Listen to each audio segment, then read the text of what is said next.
ನಮಸ್ಕಾರ ಫ್ರೆಂಡ್ಸ್, ಶ್ರೀದೇವಿ ಪಾಕಶಾಲೆಗೆ ಸ್ವಾಗತ.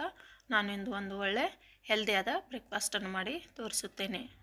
ಹಾಗಾದರೆ ಬನ್ನಿ ಅದು ಯಾವ ರೀತಿ ಮಾಡಬೇಕೆಂದು ನೋಡೋಣ. ಮೊದಲಿಗೆ ನಾನು ಇಲ್ಲಿ ಒಂದು ಬೌಲ್ನಷ್ಟು ಹೆಸರು ಕಾಳನ್ನು ತೆಗೆದುಕೊಂಡಿರುತ್ತೇನೆ. ಅದನ್ನು ಕ್ಲೀನ್ ಮಾಡಿಕೊಂಡು 2 ರಿಂದ 3 ಸಾರಿ ವಾಶ್ ಮಾಡಿ ಅದನ್ನು ಹಿಂದಿನ ದಿನ ರಾತ್ರಿ ನೆನೆ ಹಾಕುತ್ತೇನೆ. ಅದರ ಜೊತೆಗೆ ಒಂದು ಬೌಲ್ ಹೆಸರು ಕಾಳಿಗೆ ಅರ್ಧ ಬೌಲ್ನಷ್ಟು ಸಾಬುದಾನೆಯನ್ನು ಕೂಡ ನೆನೆಸಬೇಕು.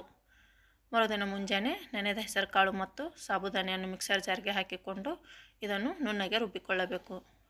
ನೋಡಿ ಫ್ರೆಂಡ್ಸ್, ಈ ಬೌಲ್ನಿಂದ 1 ಬೌಲ್ನಷ್ಟು ಹೆಸರುಕಾಳನ್ನು ತೆಗೆದುಕೊಂಡಿರುತ್ತೇನೆ ಮತ್ತು ಅರ್ಧ ಬೌಲ್ನಷ್ಟು ಸಾಬುದಾನೆಯನ್ನು ಕೂಡ ನೆನೆಸಿ ಅದನ್ನು ಕೂಡ ಹಾಕಿಕೊಂಡು ಈಗ ಗ್ರೈಂಡ್ ಮಾಡಿಕೊಳ್ಳಬೇಕು. ನೋಡಿ, ಇದಕ್ಕೆ ಮೊದಲು ಹಾಗೆ ರುಬ್ಬಿಕೊಂಡು ನಂತರ ಸ್ವಲ್ಪ ಸ್ವಲ್ಪ ನೀರನ್ನು ಸೇರಿಸಿಕೊಂಡು ಪೂರ ತಿಳಿಯಾಗಿ ಮಾಡಿಕೊಳ್ಳಬಾರದು. ಈ ರೀತಿ ಸ್ವಲ್ಪ ಗಟ್ಟಿಯಾಗಿ ಇದ್ದರೆ ಪಡ್ಡು ಮತ್ತು ದೋಸೆ ತುಂಬ ಚೆನ್ನಾಗಿ ಬರುತ್ತದೆ. ನೋಡಿ, ಈಗ ಹಿಟ್ಟು ರೆಡಿ ಆಯಿತು. ಇದನ್ನು ಟೈಮ್ ಇದ್ದರೆ ಬೇಕಾದರೆ 2 ಗಂಟೆಗಳ ಕಾಲ ನೆನೆಸಿಕೊಳ್ಳಬಹುದು. ಇಲ್ಲವಾದರೆ ಅರ್ಧ ಗಂಟೆ ಸಾಕು, ಇದು ನೆನೆಯುತ್ತದೆ. ನಂತರ ಇದಕ್ಕೆ ನಾನಿಲ್ಲಿ ತುರಿದಿರುವ ಕ್ಯಾರೆಟ್ ಮತ್ತು ಸಣ್ಣಗೆ ಕಟ್ ಮಾಡಿಕೊಂಡಿರೋ ಈರುಳ್ಳಿ ಮತ್ತು ಸ್ವಲ್ಪ ಕರಿಬೇವು ಕೊತ್ತಂಬರಿಯನ್ನು ಕೂಡ ಸೇರಿಸಿಕೊಳ್ಳುತ್ತೇನೆ. ಅದರ ಜೊತೆಗೆ ಸ್ವಲ್ಪ ಹಸಿ ಶುಂಠಿಯನ್ನು ಕೂಡ ತುರಿದುಕೊಂಡು ಹಾಕಿಕೊಂಡಿರುತ್ತೇನೆ. ನೋಡಿ ಫ್ರೆಂಡ್ಸ್, ನಂತರ ಇದಕ್ಕೆ ರುಚಿಗೆ ತಕ್ಕಷ್ಟು ಉಪ್ಪನ್ನು ಸೇರಿಸಿಕೊಂಡು ಎಲ್ಲವನ್ನು ಚೆನ್ನಾಗಿ ಮಿಕ್ಸ್ ಮಾಡಿಕೊಳ್ಳಬೇಕು. ಇದರ ಜೊತೆಗೆ ನೀವು ಇನ್ನೂ ಟೊಮ್ಯಾಟೊ ಮತ್ತು ಬೀಟ್ರೂಟ್ ಬೇರೆ ತರಕಾರಿಯನ್ನು ಕೂಡ ತುರಿದು ಸೇರಿಸಿಕೊಳ್ಳಬಹುದು. ನೋಡಿ, ಈಗ ಇದೆಲ್ಲ ಹಾಕಿಕೊಂಡು ನೀಟಾಗಿ ಮಿಕ್ಸ್ ಮಾಡಿಕೊಂಡು ಇದನ್ನು ಅರ್ಧ ಗಂಟೆಗಳ ಕಾಲ ನೆನೆಯಲು ಬಿಡುತ್ತೇನೆ. ನಂತರ ಇದಕ್ಕೆ ಒಂದು ಒಳ್ಳೆಯ ಚಟ್ನಿಯನ್ನು ಮಾಡಿ ತೋರಿಸುತ್ತೇನೆ. ಒಲೆಯ ಮೇಲೆ ಒಂದು ಪ್ಯಾನನ್ನು ಇಟ್ಟು ಪ್ಯಾನ್ಗೆ ಸ್ವಲ್ಪ ಕಡಲೆಬೇಳೆಯನ್ನು ಹಾಕಿಕೊಳ್ಳುತ್ತೇನೆ. ನೋಡಿ ಫ್ರೆಂಡ್ಸ್, 1 ಸ್ಪೂನ್ನಷ್ಟು ಕಡಲೆಬೇಳೆಯನ್ನು ಹಾಕಿಕೊಂಡು ಗ್ಯಾಸನ್ನು ಲೋ ಫ್ಲೇಮಲ್ಲಿ ಇಟ್ಟುಕೊಂಡು ಇವು ಕಲರ್ ಚೇಂಜ್ ಆಗೋರು ಇದನ್ನು ಹುರಿದುಕೊಳ್ಳಬೇಕು.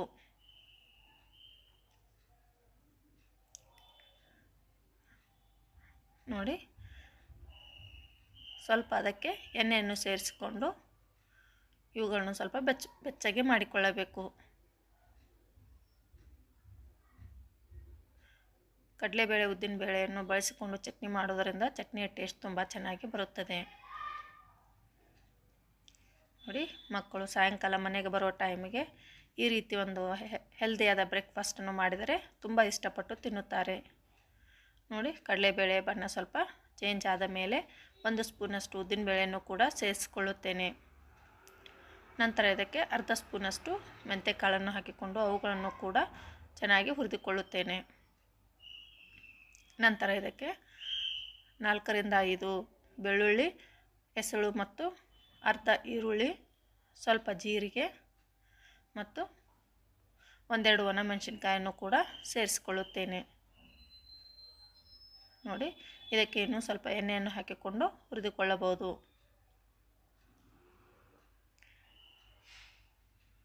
ನೋಡಿ, ಈಗ 2 ರಿಂದ 3 ಒಣಮೆಣಸಿನಕಾಯನ್ನು ಕೂಡ ಸೇರಿಸಿಕೊಳ್ಳುತ್ತೇನೆ. ನೀವು ಬೇಕಾದರೆ ಇಲ್ಲಿ ಹಸಿಮೆಣಸಿನಕಾಯನ್ನು ಕೂಡ ಹಾಕಿಕೊಳ್ಳಬಹುದು. ಈ ಚಟ್ನಿ ಒಂಥರ ಡಿಫ್ರೆಂಟ್ ಆಗಿರುತ್ತದೆ. ನೋಡಿ, ಅದಕ್ಕೆ ಇನ್ನೊಂದು ಸ್ವಲ್ಪ ಎಣ್ಣೆಯನ್ನು ಸೇರಿಸಿಕೊಂಡು ನೀಟಾಗಿ ಫ್ರೈ ಮಾಡಿಕೊಳ್ಳುತ್ತೇನೆ.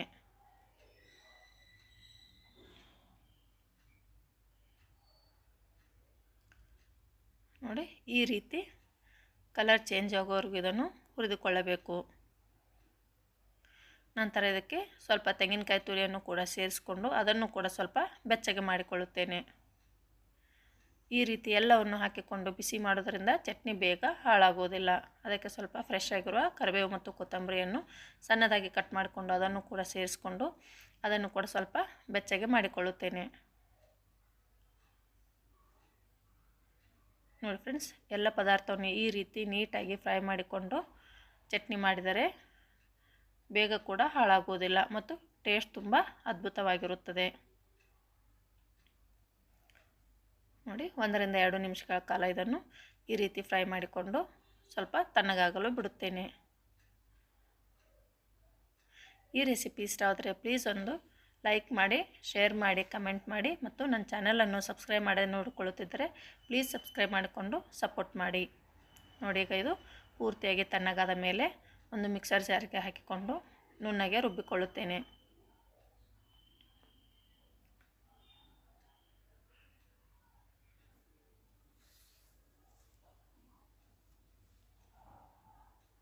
ನೋಡಿ ಫ್ರೆಂಡ್ಸ್, ಎಲ್ಲವನ್ನು ಮಿಕ್ಸರ್ ಜಾರ್ಗೆ ಸೇರಿಸ್ಕೊಂಡು ಮೊದಲು ಹಾಗೆ ರುಬ್ಬಿ ನಂತರ ರುಚಿಗೆ ತಕ್ಕಷ್ಟು ಉಪ್ಪನ್ನು ಸೇರಿಸಿ ಅದರ ಜೊತೆಗೆ ಸ್ವಲ್ಪ ನೀರನ್ನು ಕೂಡ ಸೇರಿಸಿಕೊಂಡು ಮತ್ತೆ ರುಬ್ಬಿಕೊಳ್ಳುತ್ತೇನೆ.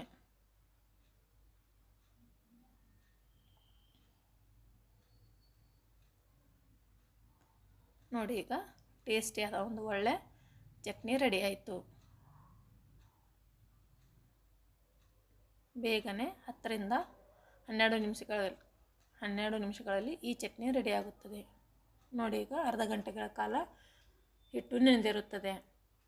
ನಂತರ ಇದಕ್ಕೆ ಸ್ವಲ್ಪ ಅಡುಗೆ ಸೋಡಾವನ್ನು ಕೂಡ ಸೇರಿಸಿಕೊಳ್ಳುತ್ತೇನೆ.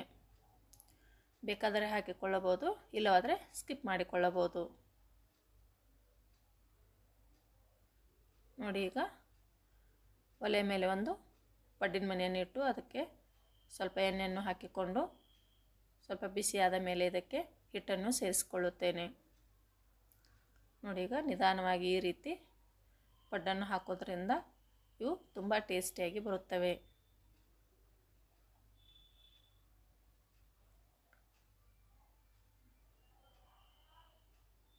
ಪಡ್ಡಿನ ಮನೆ ಪೂರ್ತಿಯಾಗಿ ಬಿಸಿಯಾದ ಮೇಲೆ ಗ್ಯಾಸನ್ನು ಲೋ ಫ್ಲೇಮಲ್ಲಿ ಇಟ್ಟುಕೊಳ್ಳಬೇಕು. ನೋಡಿ, ಈಗ ಪೂರ್ತಿಯಾಗಿ ಪಡ್ಡನ್ನು ಹಾಕಿದ ನಂತರ ಮೇಲ್ಗಡೆ ಒಂದು ಮುಚ್ಚಳವನ್ನು ಮುಚ್ಚಿ 5 ನಿಮಿಷಗಳ ಕಾಲ ಇದನ್ನು ಬೇಯಲು ಬಿಡುತ್ತೇನೆ. ಒಳಗಡೆ ಹಸಿಯಾಗಿ ಇರಬಾರ್ದೆಂದರೆ ಸ್ವಲ್ಪ ಗ್ಯಾಸನ್ನು ಲೋ ಫ್ಲೇಮಲ್ಲಿ ಇಟ್ಟುಕೊಂಡು ಈ ರೀತಿ ನೀಟಾಗಿ ಬೇಯಿಸಿಕೊಳ್ಳಬೇಕು.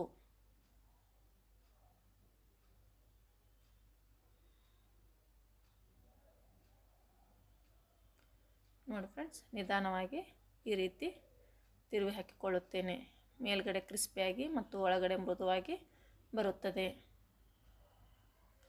ಅಕ್ಕಿ, ರವೆ ಎಲ್ಲ ಥರದ ಪಡ್ಡನ್ನು ತಿಂದು ಬೇಜಾರಾಗಿದ್ದರೆ ಈ ರೀತಿ ಹೆಸರುಕಾಳು ಮತ್ತು ಸಾಬುದಾನಿಯನ್ನು ನೆನೆಸಿ ರುಬ್ಬಿಕೊಂಡು ಈ ರೀತಿ ಪಡ್ಡು ಮಾಡೋದ್ರಿಂದ ಟೇಸ್ಟ್ ತುಂಬ ಚೆನ್ನಾಗಿರುತ್ತದೆ.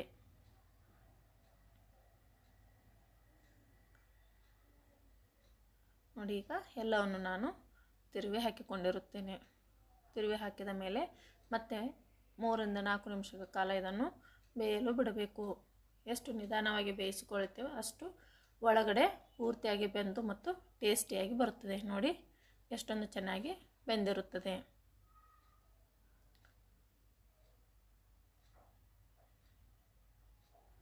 ನೋಡಿ, ಈಗ ಪೂರ್ತಿಯಾಗಿ ಬೆಂದ ಮೇಲೆ ಇದನ್ನು ಒಂದು ಪ್ಲೇಟಿಗೆ ತೆಗೆದುಕೊಳ್ಳುತ್ತೇನೆ. ನಂತರ ಇದೇ ರೀತಿ ಒಂದು ದೋಸೆಯನ್ನು ಕೂಡ ಹಾಕಿ ತೋರಿಸುತ್ತೇನೆ. ದೋಸೆನೂ ಕೂಡ ತುಂಬ ಚೆನ್ನಾಗಿ ಬರುತ್ತದೆ. ನೋಡಿ, ನಿಮಗೆ ಕ್ರಿಸ್ಪಿ ಬೇಕಾದರೆ ತೆಳುವಾಗಿ ಕ್ರಿಸ್ಪಿಯಾಗಿ ಕೂಡ ಹಾಕಿಕೊಳ್ಳಬಹುದು. ಬೇಡವಾದರೆ ಮೆತ್ತಗೆ ಈ ರೀತಿ ಕೂಡ ಹಾಕಿಕೊಳ್ಳಬಹುದು. ನೋಡಿ ಫ್ರೆಂಡ್ಸ್, ಈ ರೀತಿ ಹೆಸರುಕಾಳು ಮತ್ತು ಸಾಬುದಾನಿ ಯೂಸ್ ಮಾಡಿಕೊಂಡು ಮನೆಯಲ್ಲಿ ಮಕ್ಕಳಿಗೆ ಮಾಡಿಕೊಟ್ಟರೆ ಒಂದು ಒಳ್ಳೆ ಹೆಲ್ದಿ ರೆಸಿಪಿಯಾಗಿರುತ್ತದೆ.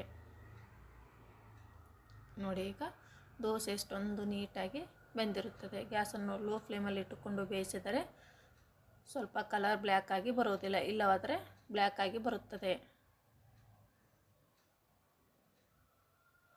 ನೋಡಿ, ಮೇಲ್ಗಡೆ ಕ್ರಿಸ್ಪಿಯಾಗಿ ಒಳಗಡೆ ಮೃದುವಾಗಿ ಬಂದಿರುತ್ತದೆ. ನೋಡಿ ಫ್ರೆಂಡ್ಸ್, ದೋಸೆನೂ ಕೂಡ ಎಷ್ಟೊಂದು ಚೆನ್ನಾಗಿ ಬಂದಿರುತ್ತದೆ. ನೋಡಿ, ಈಗ ಪಡ್ಡು ಮತ್ತು ದೋಸೆ ಎರಡೂ ರೆಡಿ ಆಯಿತು. ಈ ರೀತಿ ಡಿಫ್ರೆಂಟ್ ಆಗಿರುವ ರೆಸಿಪಿಯನ್ನು ನೀವು ಕೂಡ ಒಮ್ಮೆ ಟ್ರೈ ಮಾಡಿ ನೋಡಿ. ಇಷ್ಟವಾದರೆ ಪ್ಲೀಸ್ ಒಂದು ಲೈಕ್ ಮಾಡಿ, ಶೇರ್ ಮಾಡಿ, ಕಮೆಂಟ್ ಮಾಡಿ ಮತ್ತು ನನ್ನ ಚಾನಲನ್ನು ಸಬ್ಸ್ಕ್ರೈಬ್ ಮಾಡದೆ ನೋಡಿಕೊಳ್ಳುತ್ತಿದ್ದರೆ ಪ್ಲೀಸ್ ಸಬ್ಸ್ಕ್ರೈಬ್ ಮಾಡಿಕೊಂಡು ಸಪೋರ್ಟ್ ಮಾಡಿ. ನೋಡಿ, ಸಂಜೆವರೆಗೂ ಕೂಡ ಇಟ್ಟರೆ ಇದು ಒಟ್ಟು ಬಿರುಸಾಗುವುದಿಲ್ಲ, ಹೀಗೆ ಮೆತ್ತಗೆ ಇರುತ್ತದೆ. ನೋಡಿ, ಪಡ್ಡು ಮೇಲ್ಗಡೆ ಕ್ರಿಸ್ಪಿಯಾಗಿರುತ್ತದೆ, ಒಳಗಡೆ ಅಷ್ಟೊಂದು ಮೃದುವಾಗಿ ಬಂದಿರುತ್ತದೆ. ಟೇಸ್ಟು ಕೂಡ ಅಷ್ಟೇ ಚೆನ್ನಾಗಿ ಬಂದಿರುತ್ತದೆ. ಹಾಗಾದರೆ ನೀವು ಕೂಡ ಒಮ್ಮೆ ಟ್ರೈ ಮಾಡಿ ನೋಡಿ.